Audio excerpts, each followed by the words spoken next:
Bienvenidos a un nuevo espacio de reflexión. Hoy compartiré con ustedes palabra de bendición que he recibido en un banquete espiritual con mi amiga Cata. Prepárate porque Dios tiene algo especial para ti. El título de hoy es Dios sigue haciendo milagros, evidencias recientes. Vamos a entregar este tiempo al Señor para que sea Él guiándonos en esta noche. Amado Padre Celestial, te damos las gracias por este día hermoso de vida que tú nos das a cada uno de nosotros, Señor. Gracias, Señor, por el milagro de la vida, Señor, porque podemos respirar, Señor. Porque esos son milagros pequeños, Señor, que tú haces cada día en nosotros, Señor, y que muchas veces no nos damos cuenta, Señor. No los evidenciamos en nuestras vidas, Señor, pero te damos las gracias, Señor, porque si tú no quisieras, Señor, que estuviéramos aquí, Señor, con ese propósito que aún todavía nos tienes tú aquí en este mundo, tal vez ni eso siquiera existiría en nosotros, bendito Padre. Ponemos este tiempo en tus manos, Señor, que seas tú hablándonos a cada uno de nosotros, Señor, que seas tú, Señor, dándonos a nosotros a conocer cómo es que tú actúas, Señor, en los secretos, Señor, dónde es que se están forjando los milagros para cada uno de nosotros. Te entregamos este tiempo, Señor, y confiamos y creemos que tú nos vas a hacer, que tú vas a hacer cada milagro, Señor, cada promesa que nos has tenido a cada uno de nosotros. En el poderoso nombre de tu Hijo Jesús. Amén.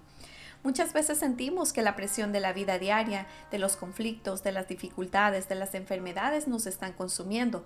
Nos sentimos agotados, nos sentimos rendidos, parece que todo ha terminado. Y cuando nosotros no podemos más, es ahí cuando empieza Dios. Ahí es cuando la ciencia y el mundo traten de justificar lo inexplicable y quieran decirnos que ya no hay milagros, que solo es coincidencia o que no hay explicación. O que tal vez hay una explicación, pero que aún no la tienen.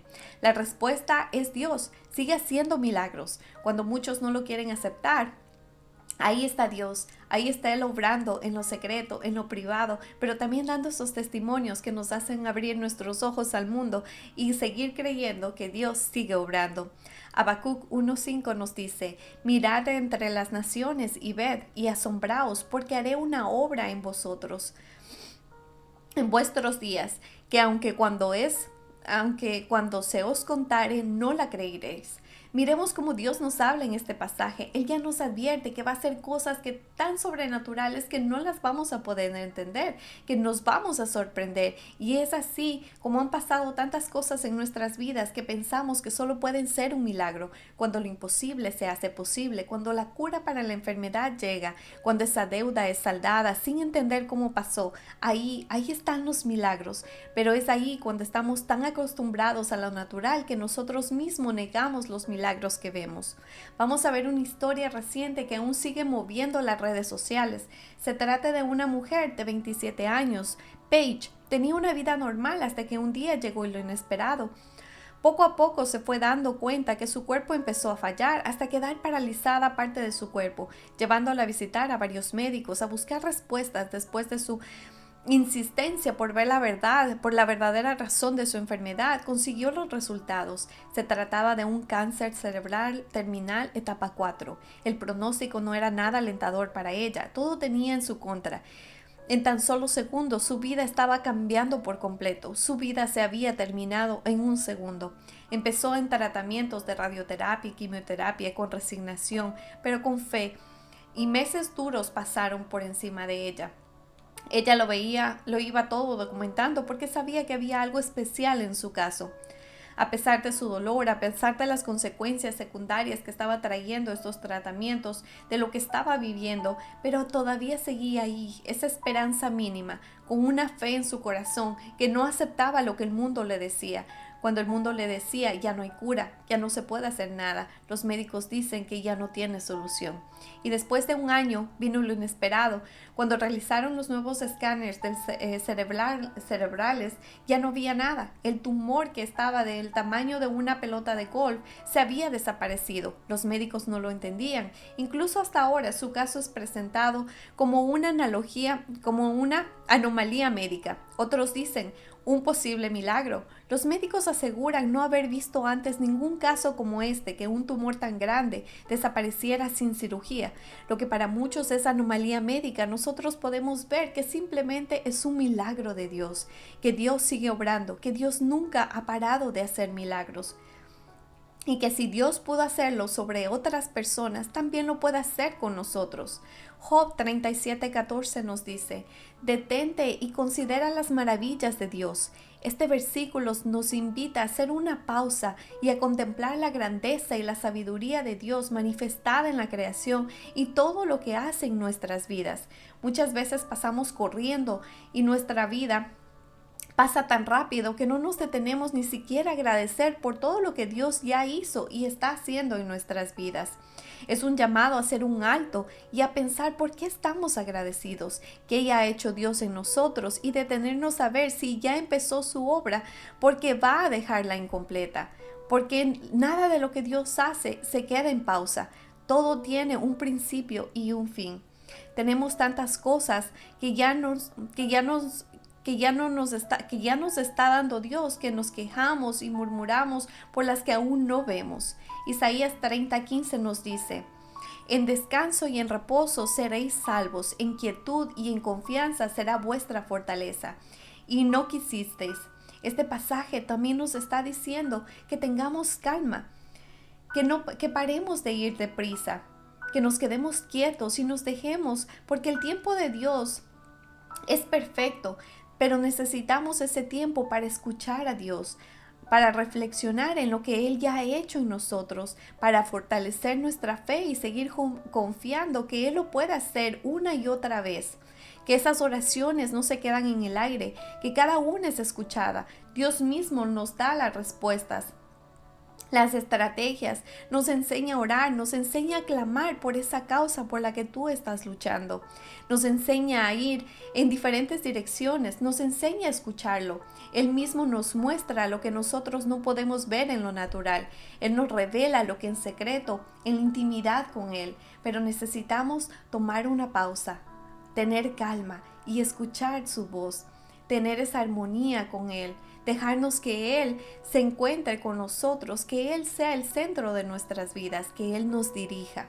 Y vamos a ver una historia en la Biblia que se encuentra en Jueces 7, donde Dios instruye a Gedeón a reducir drásticamente su ejército antes de enfrentar a los madianitas, para que Israel entienda que la victoria es solamente de Dios, no por el poder militar, sino por el poder de Dios. Él no quiere compartir su gloria con nadie. Y vamos a desglosar un poquito estos versículos de la Biblia. Entonces podemos ver en Jueces del 1 al 8 que ahí primeramente vemos una reducción del ejército. Gedeón finalmente reúne a más de 32,000 hombres, pero Dios le dice que son demasiados. Dios permite que regresen a casa los más temerosos y se van menorando poco a poco. Más de 22,000 se regresan a casa y quedan solamente 10,000 hombres otra vez al frente de la batalla. Luego Dios realiza una prueba en el río y solo 300 hombres que bebieron el agua llevando la mano a la boca son escogidos para seguir con esta batalla. Con este pequeño grupo Dios promete una victoria. Es increíble cómo el Señor los reduce de 32,000 a 300 hombres solamente para Él recibir esa gloria, porque solo Él lo puede recibir. Él no quería un ejército que esté inmenso, sino Él quería que lo imposible se vuelva posible, y lo imposible se iba a volver posible solamente con 300 hombres. De ahí vemos cómo Dios anima a Gedeón, porque en Gedeón empieza a tener miedo. Obviamente, con un ejército tan pequeño, ¿cómo él podría recibir esa batalla, esa victoria? Gedeón, entonces vamos a ver que entre el versículo 9 y 15, Dios le dice a Gedeón que baje al campamento enemigo si tiene miedo. Y Gedeón escucha a dos madianitas hablar y contar un sueño profético que ellos habían tenido, donde anuncian la derrota de los madianitas y dan la victoria al pueblo de Gedeón. Gedeón se fortalece y adora a Dios, porque al escuchar esto, él sabe que Dios ya lo va a hacer, que Dios ya lo hizo, pero que aún todavía no es revelada esa victoria. En los capítulos del 16 al 22 vamos a ver cómo se da la victoria con los 300 hombres. Gedeón divide a sus 300 hombres en 3 grupos. Dice que cada uno llevaba una trompeta, un cántaro y una antorcha dentro del cántaro. Al romper los cántaros y mostrar las antorchas y tocar las trompetas, los madianitas entran en un pánico completo. Ellos se confunden y empiezan a pelear entre sí mismos. No sabían con quién eran los que estaban peleando en realidad. En total, se dice que aquí hay un completo desorden. Y en el capítulo del 23 al 25 nos está hablando de la persecución final, donde Israel convoca a las otras tribus para perseguir a los madianitas que se comienzan a retirar y logran capturar y matar a los príncipes Oreb y Zeb. Y la victoria es completada de esta forma cuando ellos reúnen a estos príncipes. Entonces, ¿qué podemos ver aquí?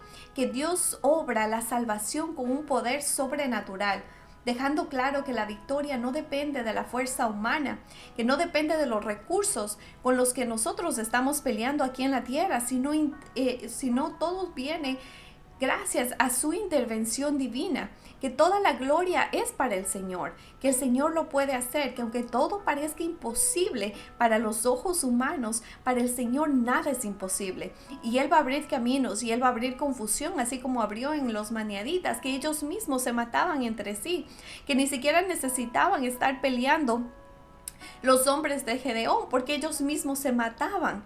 Entonces el Señor crea estas confusiones que nosotros no entendemos a simple vista, pero el Señor nos está hablando, el Señor nos está demostrando que todo se puede por su gracia, que cuando Él quiere hacer las cosas de una manera diferente, Él las logra, porque para Él no hay imposibles. Nosotros somos los que nos limitamos en nuestro propio pensamiento. Nosotros somos los que limitamos muchas veces al Señor pensando que Él no lo puede hacer, que las circunstancias están tan perdidas, que todo se encuentra tan desorganizado, que no hay un orden, que no se puede lograr en el tiempo acordado, que tal vez no, que el tiempo con el que estamos luchando es imposible, pero no, ahí es cuando Dios te dice, detente, ten calma, déjame obrar a mí, deja que yo te muestre lo que yo puedo hacer.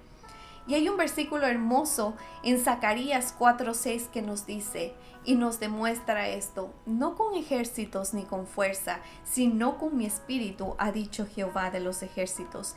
Qué hermoso es recordar y reconocer que no somos nosotros, que es el Señor peleando nuestras batallas, que Él es el quien se encuentra y se pone en control de cada situación de nuestras vidas. Y cuando nosotros creemos que no hay nada que hacer, cuando está todo perdido, ahí es cuando empieza a orar el Señor.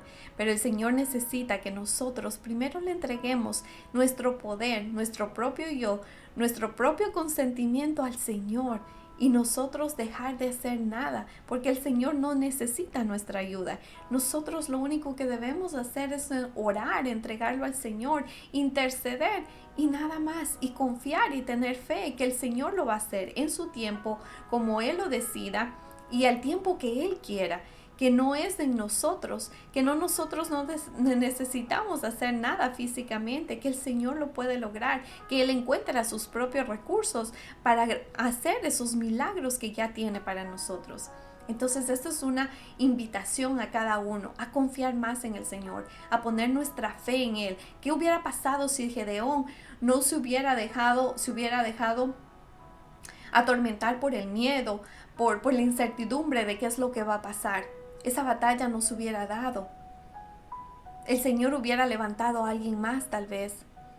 Pero el Señor quiere que nosotros nos entreguemos a Él, que dejemos nuestro control, que dejemos que Él obre sobre nosotros y sobre lo que estamos pidiendo. Que el Señor, Él se encarga, que no nos interesa a nosotros cómo Él lo va a hacer.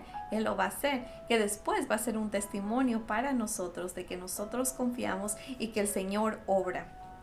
Entonces esto nos hace un llamado a ti y a mí en confiar más en el Señor, en poner nuestra fe en Él y esperar hasta que sea el tiempo correcto para que Él obre en nuestras vidas, para que Él haga ese milagro que tú estás esperando. Tal vez ahorita no es el momento correcto, no son las circunstancias adecuadas, pero el Señor lo puede hacer. Tal vez el Señor te está preparando para ese encuentro. Tal vez el Señor te está preparando para esa restauración familiar. Tal vez el Señor te está preparando para que regrese tu esposo a casa. Tal vez el Señor te está preparando para que tus hijos lleguen a sus pies. Pero tú estás en una época de preparación, en una época de obediencia, en una época de escuchar al Señor, de tomar calma, de hacer una pausa en tu vida y comenzar a escuchar al Señor. Que Él sea dirigiendo tu vida, que Él te dé esa paz que tú necesitas para tú seguir con tu vida, pero seguir en oración, seguir confiando que Él lo va a hacer. Que tengan una buena noche y que el Señor los siga bendiciendo a cada uno de ustedes.